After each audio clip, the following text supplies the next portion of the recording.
Assalamualaikum warahmatullahi ta'ala wabarakatuh. Kembali lagi kita di channel Ma'rifat. Tajuk pada hari ini ialah Muhammad Awal, Muhammad Akhir, Muhammad Zahir dan Muhammad Batin.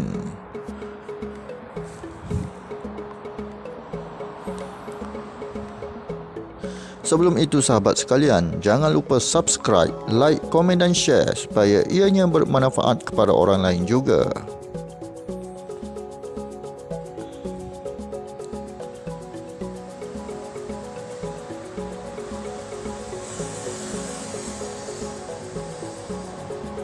Saya doakan sahabat semua mendapat keampunan daripada Allah Subhanahu Wa Taala, mendapat rahmat dan petunjuk oleh Allah Subhanahu Wa Taala untuk mengenal Allah Subhanahu Wa Taala.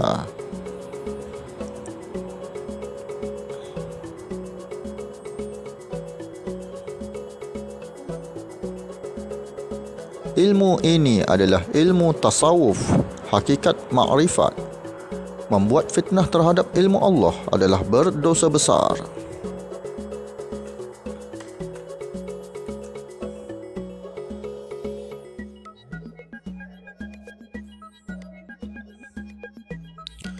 Huwal awwalu, huwal akhiru, huwal zahiru, wal batinu.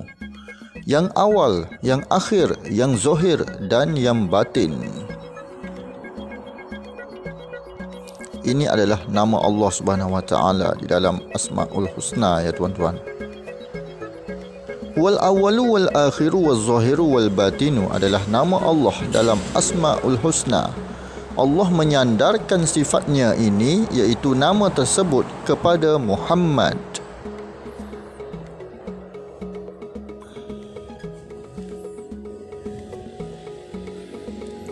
Sandaran sifat yang awal, yang akhir, yang zahir dan yang batin kepada Muhammad menjadikan Muhammad wujud yang awal, yang akhir, yang zahir dan yang batin juga.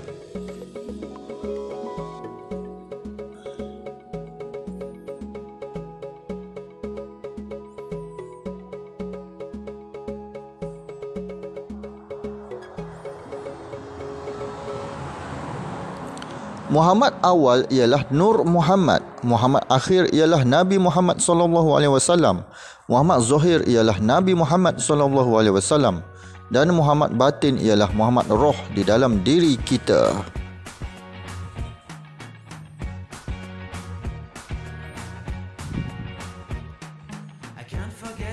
Muhammad awal ialah Nur Muhammad yang merupakan hamba yang pertama dicipta oleh Allah Subhanahu Wa Taala sebelum dicipta benda yang lain. Sebab itu dipanggil Muhammad awal, iaitu Nur Muhammad.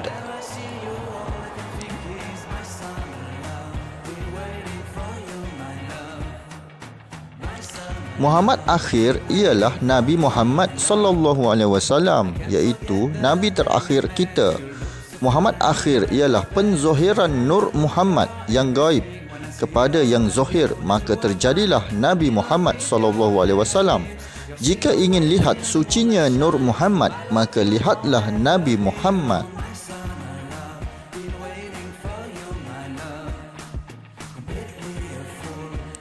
Muhammad zahir ialah Nabi Muhammad sallallahu alaihi wasallam, iaitu penzohiran atau tajalli Nur Muhammad ke alam nyata ini, menjadilah ia Nabi Muhammad sallallahu alaihi wasallam.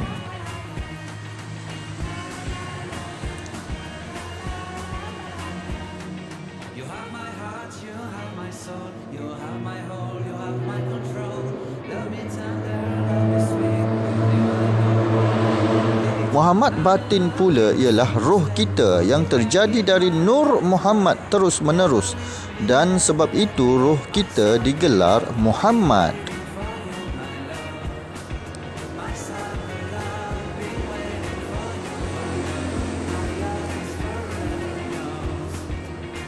Muhammad adalah tempat menanggung segala rahsia Allah pada dirinya, iaitu segala sifat-sifat Allah ditanggung oleh Muhammad dan ditajallikan ke atas Muhammad. Maksud tajalli adalah penzohiran.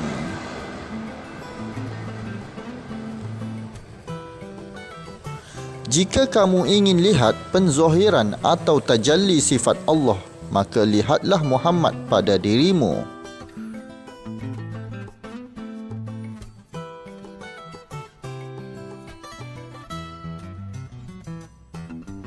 Sebab itulah diri kita dalam ilmu tasawuf dipanggil sifat, kerana segala sifat Tuhan ditajallikan ke atas Muhammad atau roh kita.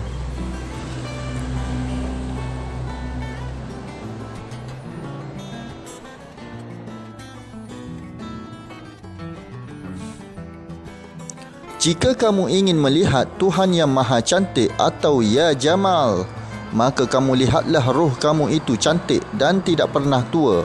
Jika kamu lihat Tuhan bersifat An-Nur yang Maha Bercahaya, maka lihatlah roh kamu yang mempunyai cahaya. Jika mahu lihat Allah yang Maha Hidup atau Al-Hayat, maka lihatlah roh itu tidak pernah mati. Itulah maksudnya Muhammad adalah tajalli sifat-sifat Allah.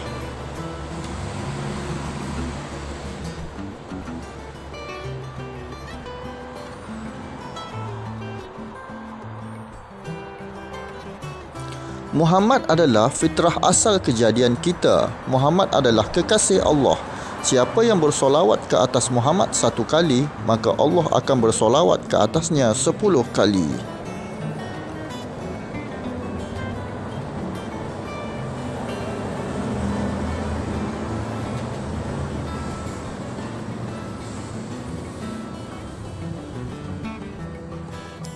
Sedangkan Nabi Muhammad sendiri bersolawat Allahumma salli ala Muhammad, iaitu Muhammad Nur, iaitu Nur Muhammad.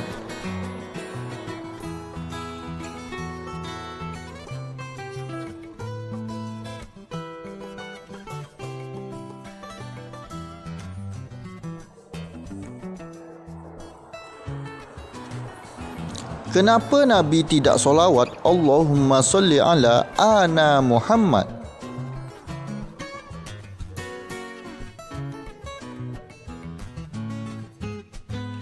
Hal ini kerana merujuk kepada Muhammad di dalam dirinya yang terjadi terus-menerus dari Nur Muhammad.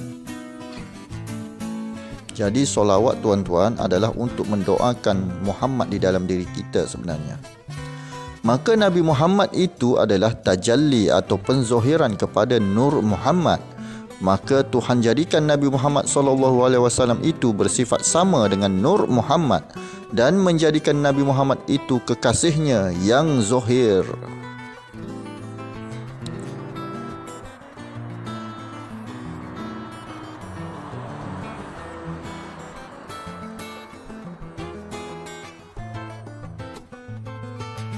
Muhammad Zohir atau Nabi Muhammad adalah tempat penzohiran sifat-sifat Allah seperti sifat terpuji, suci dan sempurna. Jika kamu mahu lihat sifat Allah, maka lihatlah Nabi Muhammad SAW yang zohir di mata manusia.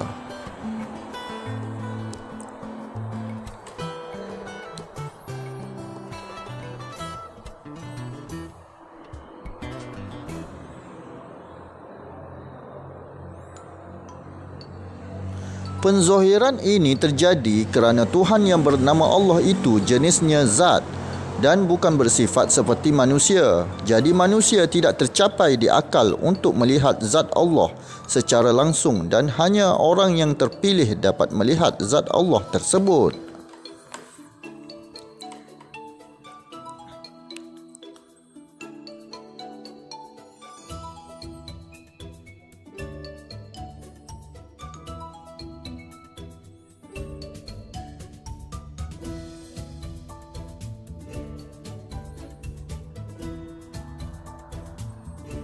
Maka Tuhan ingin dirinya dikenal dan melalui cara mudah, maka hendaklah manusia mencari Allah lewat batang tubuhnya sendiri, iaitu melalui Muhammad.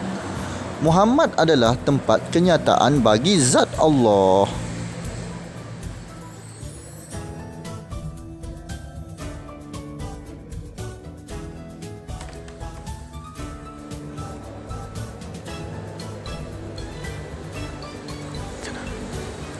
Contohnya, di manakah Allah?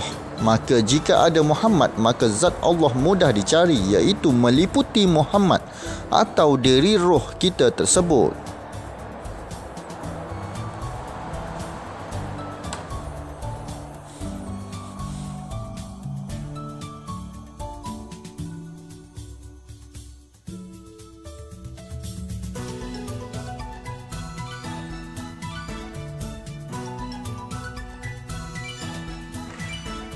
Itu adalah mengenal Allah melalui sifatnya dan belum melalui tajalli zatnya. Tapi untuk mencapai tahap tajalli zatnya, maka hendaklah mengenal Muhammad terlebih dahulu.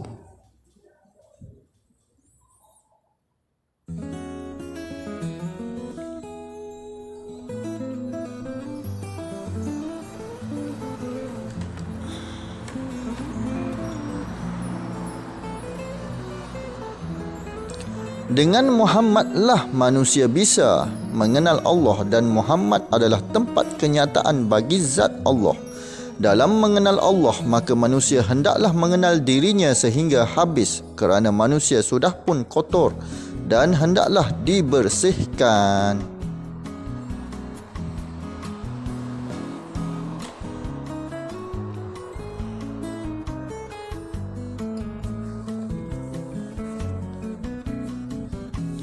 Muhammad di dalam diri juga banyak lapisnya dan harus dikikis satu persatu untuk berjumpa Muhammad yang sebenar-benar Muhammad, iaitu pengakhiran proses mengenal diri, dan barulah diangkat mengenal zat Allah Subhanahu Wa Taala, dan disitulah dipanggil kutub ataupun wali kutub.